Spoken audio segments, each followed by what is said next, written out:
주요 사건 사고 소식 이웅혁 건국대 경찰학과 교수와 함께 짚어보겠습니다. 어서 오세요. 네, 안녕하십니까. 네. 먼저 정유정에 대한 이야기 나눠보겠습니다. 정유정 어제 결심 공판이 열렸었는데 검찰이 1심과 마찬가지로 사형을 구형했더라고요. 네. 일단 어제 그 이야기부터 좀 전해주시죠. 네, 그러니까 그 이제 1심 결과는 그 사형을 구형했음에도 예. 사실 이제 무기징역의 1심 그 최종 선고 결과였습니다. 근데 이번에는 어쨌든 그 이 가해자와 검찰 측이 다 이제 항소를 원했기 때문에 예. 그 재판이 어제 진행이 됐었는데요. 어쨌든 그 이 상당히 개선 또는 반성의 기미도 없고 또 그 죄질적인 그 측면에서 보게 된다면 이것은 사회와의 격리가 마땅하다라고 하는 이런 그 입장에서 검찰은 이번에 역시 또 사형을 구형을 이제 그 한 것이죠. 그런데 이 정유진 그 사건의 내용을 보게 되면 상당히 그 치밀하고 계획적이고 예. 정말 뭐랄까요, 잔인함을 넘어서는 이제 이런 모습이 역력한 것이죠. 더군다나 거의 뭐 동년배 그 또래의 그 과외 선생님에 그 대해서 아주 그 치밀하게 그 계획을 했던 것이죠. 무려 예. 수십 명 이상을 물색을 하고 그다음에 혼자 있는 시간이 분명히 많이 있다라고 하는 이제 판단도 하고 더군다나 준비했던 그 흉기를 그야말로 100여 차례 이상 뭐 이렇게 공격 행위를 했다라고 예. 하는 점, 더군다나 그 신분까지 이렇게 소위 실종으로 은닉하기 위해서 허위 정보를 이렇게 야기시킨 뭐 이러한 점 등의 그 비추어 봐서는 과연 교화 가능성이 있겠느냐? 이것은 사회적인 그 영원한 격리가 필요한 그러한 그 반인도적 그 범죄가 아니겠느냐라고 하는 그 점에서 아마 검찰은 계속 지금 사형을 이제 구형하고 있는 것 같고요. 네. 뭐 최종 결과는 뭐 지켜봐야 할 대목인 것이죠. 어제 정유정의 최후 진술에서 미리 준비한 글을 읽었는데 그 읽을 때 손을 떨거나 울먹이면서 좀 감정에 북받치는 모습을 보였다고 합니다. 어떤 내용이었습니까? 그러니까 결국은 본인이 정말 뉘우치고 있고 또 피해자의 그 명복도 그 빌고 내가 23세까지 사실 다른 범죄를 하지 않았기 때문에 앞으로 새로운 사람으로 태어날 수 있다. 뭐 이런 입장의 그 반성문의 내용이었던 것이죠. 뭐 요약하게 되면은 정말 회오, 뉘우치고 반성하고 나의 행위에 대한 책임을 내가 스스로 느끼고 있다라고 하는 것을 그 감정에 실어서 사실은 표현을 하고 그러다 보니까 뭐 손도 떨고 뭐 등등의 모습이 보였었는데 예. 그런데 또 어떤 측면에서 본다면 우리가 좀 이따 뭐 이야기를 나눌 것도 같지만 그 항소를 하게 되는 아마 검찰의 그 동기는 이러한 그 반성의 기미가 찾아볼 수 없다라고 하는 것을 항소심에서 보여주고 싶었던 것이 아닌가 뭐 그런 생각이 듭니다. 그래서 아마 그 제시된 아마 증거 그 자료도 네. 이 정유정이 가족과 나누었던 그 얘기들 그것을 이제 보여줌으로써 사실은 반성의 여지가 없고 반성이라고 하는 것도 그야말로 계산적으로 양형을 줄이기 위한 아주 그 방략, 책략적 것에 불과하다. 뭐 이것을 사실 법정에서 아마 녹취가 이렇게 틀어졌던 것이 아닌가 이런 생각이 듭니다. 그 녹취 파일 내용을 보니까요. 억지 성의를 보여야 하니까 반성문을 제출하겠다 이런 내용을 이제 가족과 이야기를 나눈 거잖아요. 또 하나 나왔던 게 압수수색 전에 방을 치우지 않은 할아버지를 원망하는 이야기가 담겨 있었더라고요. 이런 부분들 그 재판부에서는 어떻게 받아들일까요? 결국은 이제 그 지금 아까 조금 전에 우리가 얘기를 나누었던 예. 그런 모습이 정말 진정한 뉘우침이 아니다라고 하는 그런 이제 심정적 근거가 형성이 될 가능성이 좀 큰 거죠. 왜냐하면 피해자의 그 아픔을 뭐 공감한다든가 자신의 그 죄책을 정말 느끼고 회호하고 반성하는 모습이 아니고 예. 죄를 사실은 줄일 수도 있고 내가 처벌을 안 받을 수 있었는데 할아버지는 왜 그런 여러 가지 증거를 그대로 방치를 했느냐. 그래서 결국은 이제 엉뚱하게 할아버지에 대한 뭐 비난을 하는 이제 예. 그런 모습에서부터 또 그 표현이 상당히 조금 충격적이죠. 즉 형식적이라도 뭔가 반성하는 모습을 보여줄 필요가 있다라고 하는. 억지성이라고 그 표현했죠. 억지라고 억지라도 무엇인가 반성하는 모습을 보여야 그러니까 나는 진짜 내가 잘못하거나 뭐 피해자의 아픔이라든가 생명권에 대한 존중 자체 의식은 없지만 예. 나에게 오는 불이익 조금이라도 양형을 줄이기 위해서 그래도 형식적인 그러한 외관의 모습을 보여줘야 되겠다. 그래서 억지라도 반성문을 작성해야 된다. 뭐 이런 얘기들 그 적었던 거죠.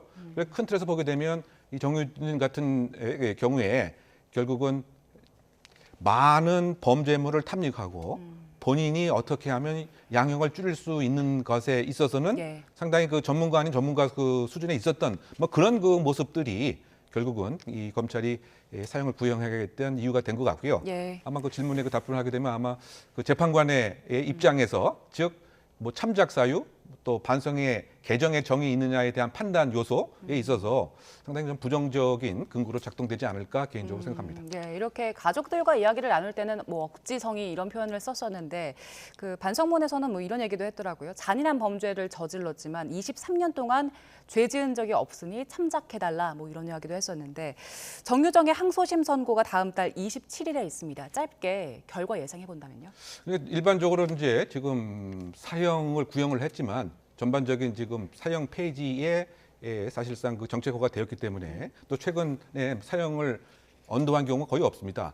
다만 이제 그 무기징역보다 또 감형으로 판단될 여지도 제가 지금 쭉 설명드렸던 여러 가지 그 죄질적 그 측면에 비춰본다라고 한다면 그럴 가능성도 없기 때문에 1심의 판결 선고가 그대로 유지될 가능성이 크지 않는가 개인적으로 평가합니다. 네, 무기징역 유지될 네네. 가능성. 예, 알겠습니다.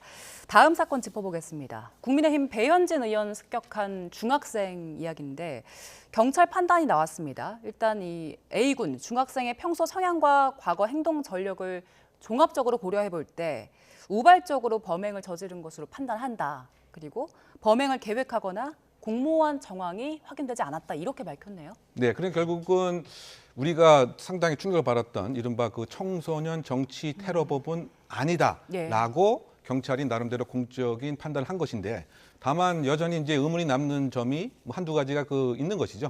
뭐 일단 뭐 첫 번째는 정말 그 우발적으로 우리가 볼 수 있는가에 관한 것이죠. 왜냐하면 우발적이라고 하는 것은 순간적으로 어떠한 격분을 해서 그 주변에 있는 흉기를 사용해서 공격을 하는 경우 뭐 이것을 우리가 우발적 범죄라고 얘기를 하는데 지금 여러 가지 그 양태를 보게 되면 배현진 의원인가 여부를 2번 이상 이제 뭐 확인을 한다는 점 그리고 도를 사실상 미리 준비했다고 하는 뭐 이런 점.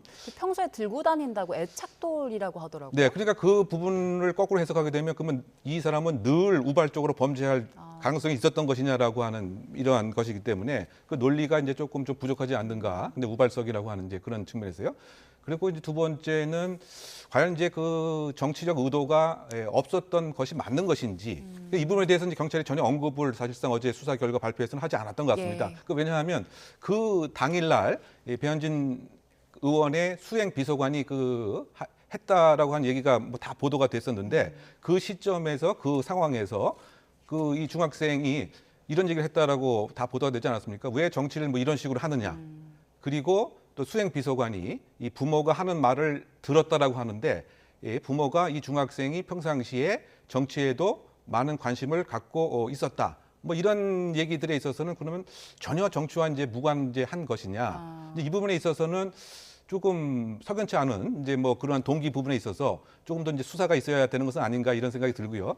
저는 이제 어쨌든 지금 정상적인 생각과 시시변별 능력이 좀 부족하기 때문에 어쨌든 현재 그 입원 자체가 이루어진 것은 아닌가라고 하는 점 인정을 합니다. 그러니까 그 행위 발생 바로 직후에도 소위 말해서 이제 그 응급 입원도 이루어졌단 말이죠. 근데 응급 입원 같은 경우는 지금 병상이 사실 없기 때문에 쉽게 안 이루어지는데 아마 그 정신과 의사가 무엇인가 정신적인 좀 문제가 있다라고 하는 것은 이제 판단을 한 것으로 같고요. 지금 또 보호 입원이 허락이 된 것을 보게 되면 보호 입원 같은 경우도 이제 이 전문의 2명이 이제 동의가 돼야 이루어지는 거기 때문에 뭐 정신적인 하자는 있는 것 같은데 다만 그 구체적인 그 맥락에 있어서는 한 2% 부족한 수사 결과가 아니었다는가 생각되는데요.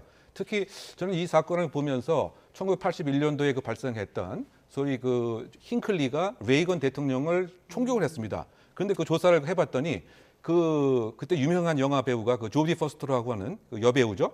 조디 포스터를 상당히 관심을 갖고 흠모를 했었는데 내가 이러한 과격한 행위를 하게 되면 그 조디 포스터가 소위 그 당사자 힝클리 당사자를 상당히 멋있게 생각하겠지라고 하는 생각을 했다라고 하는 점.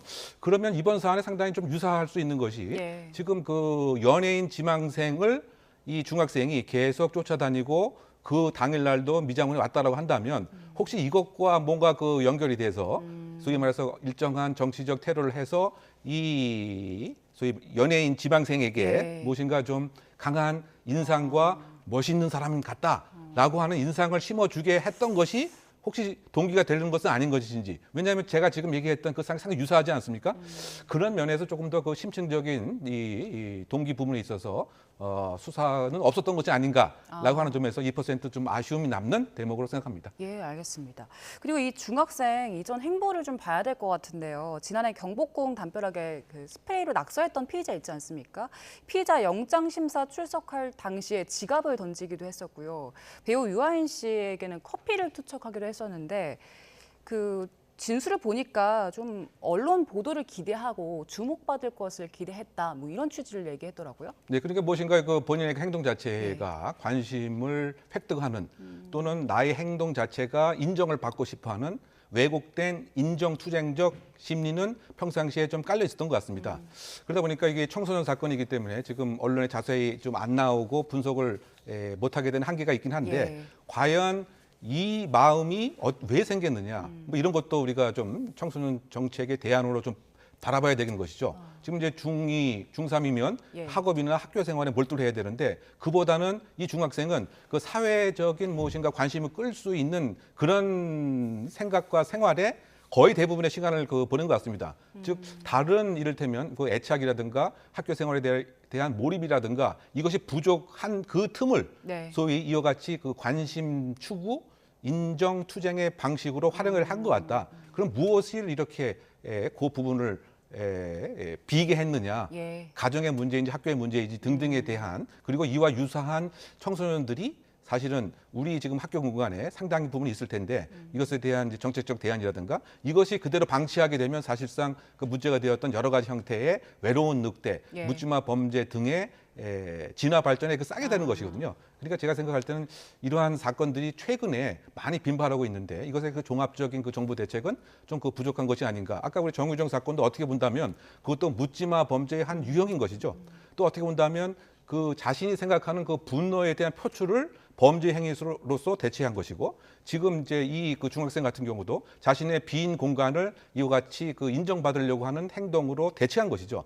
뭐 이런 것이 정확한 분석과 대안을 통해서 좀 정부나 관련 기관의 차원에서 중장기적인 그 대책이 좀 제시가 돼야 된다. 예. 뭐 이런 좀 개인적인 평가를 하고 싶습니다. 범행을 저지르게 된 원인에 대해서 조금 더 분석이 필요하다는 말씀 주셨는데 일단 배현진 의원 측에서는 선처는 없다 이런 입장을 밝혔는데 지금 이 학생이 정신병력을 앓고 있기 때문에 이런 부분들이 앞으로 처벌에 대해서는 어떤 영향을 줄까요? 그러니까 지금 일단은 이제 처음 그 단계가 그 소위 말해서 이제 소년부 즉 지금 어쨌든 보호 처분의 대상으로 삼아서 검찰이 진행을 할지 아니면 이 일반 성인과 똑같은 형사 어떤 뭐 치료 감호라든가 뭐 그런 그 대상이 되겠죠. 근데 어쨌든 요약하게 되면 이제 특수 상해 그 혐의인데 성인범으로 처벌할 것이냐 아니면 소년법의 특례를 많이 이제 인정을 해줘서 네. 그 소년 보호 처분으로 진행을 할 것이냐 이것부터 사실 그 따져봐야 될 대목으로 보입니다. 예, 알겠습니다. 자, 그리고 저희 주제를 바꿔보겠습니다. 그 프로야구 롯데 나균환 선수 사생활 논란이 관심인데 아내가 일단 나균환 선수의 외도 의혹을 폭로를 했습니다. 그리고 나균환 선수 측에서는 부정하고 있습니다. 사실이 아니다. 그리고 법적인 대응 진행 중이다. 이렇게 밝혔는데 지금 어떤 일이 있던 겁니까? 나균환 선수는 아마 뭐 프로 야구 이제 팬들 입장에서 뭐 다 아는 유명한 이제 선수라고 이제 볼 수가 있죠. 왜냐하면 이제 이 원래 캐쳐 포수 출신이었다가 예. 이 투수로 이제 전환을 해서 그 나름대로 여러 가지 역할도 하고 더군다나 그 아시안 게임에도 이제 그 참가를 했던 이제 그런 사람인데 근데 결국 이제 문제가 발단이 됐던 것은 결국 이제 그 외도와 이제 관련된 그런 상황이 그 팬이 사실은 목격을 한 것입니다. 팬이 목격을 했는데 상당히 그 다정하고 그런 모습에서 상당히 그 부럽다 이렇게 다정할 수가 있느냐라고 하는 취지로 이 나 선수의 그 부인에게 예. 직접 DM 메시지를 보낸 거죠. 정말 부럽다라고 하는 그런 취지로. 근데 진작 그 메시지를 받은 나균환 선수의 부인 입장에서는 당사자가 아니잖아요.